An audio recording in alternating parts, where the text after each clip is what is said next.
Okay, so today we're going deep on something that I think, we all deal with really uh, how cyber threats have changed over time. Yeah, definitely. I mean, everybody's online these days, and you can't get away from it. No, not at all. So we're going to kind of look back and see how these threats have evolved and what that means for all of us going forward. Yeah, so we've got some great material here. And I think what's really interesting is how much things have changed even just in the last few decades. Oh, yeah, absolutely. Like, you think back to the 80s and 90s and what were the big threats then? It was like floppy disks and viruses. Yeah, you'd get a virus on a floppy disk and share it with your friends, and, maybe it would wipe your hard drive. Right. It was more about just like causing chaos. Yeah, more mischief than anything else. I mean, it was still a big deal back Oh, then. for sure. Like if you lost all your data, that was a huge pain. Mm.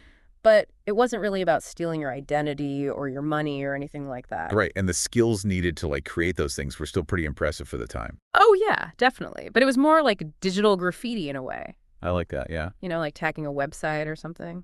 So then as we move into like the 2000s, things start to get a bit more serious, right? Yeah, definitely. I mean, that's when we see the rise of things like phishing and spyware and Trojan horses. And those are all about what? Stealing data. Yeah, exactly. I mean, that's when the motivation really shifted to financial gain.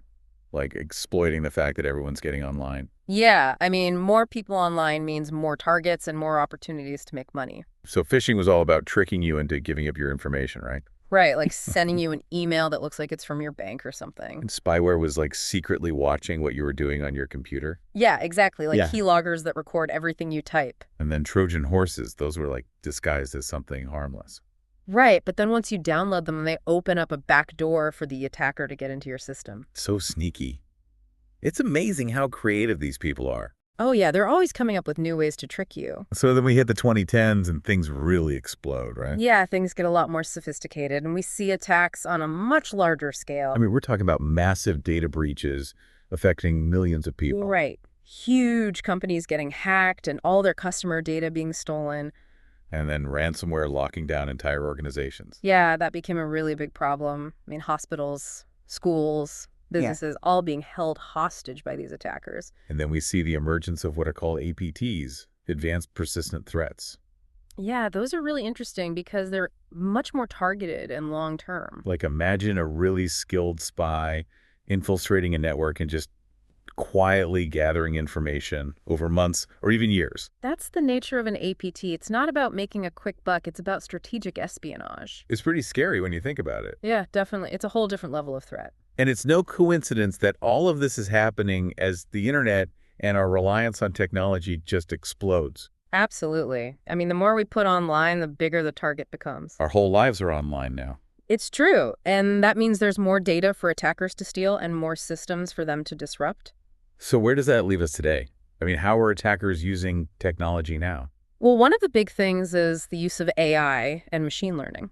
Right? I've heard about that. Yeah, it's a game changer. I mean, AI can analyze huge amounts of data to create much more convincing phishing emails. So even people who are pretty tech savvy might fall for them. Yeah, exactly. And machine learning can help malware adapt and evade security defenses in real time. This is like an arms race. It really is. I mean, as soon as we come up with new ways to protect ourselves, they come up with new ways to get around them. So what's the big takeaway here? I mean, what have we learned from looking at this evolution of cyber threats? Well, I think the key trend is this constant increase in complexity and sophistication. Right. It's not just about some kid in their basement anymore. No, not at all. I mean, these are organized groups with serious resources, and they're constantly innovating. So what does that mean for the average person? I mean, what can we do to protect ourselves? Well, I think the most important thing is to be aware of the threats out there.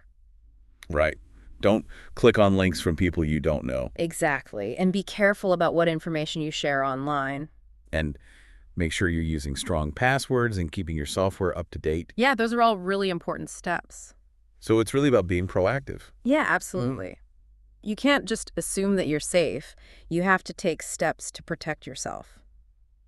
And that's a good thought to leave everyone with. I mean, given everything we've talked about today, what can you do to stay ahead of these threats? It's a question we all need to be asking ourselves.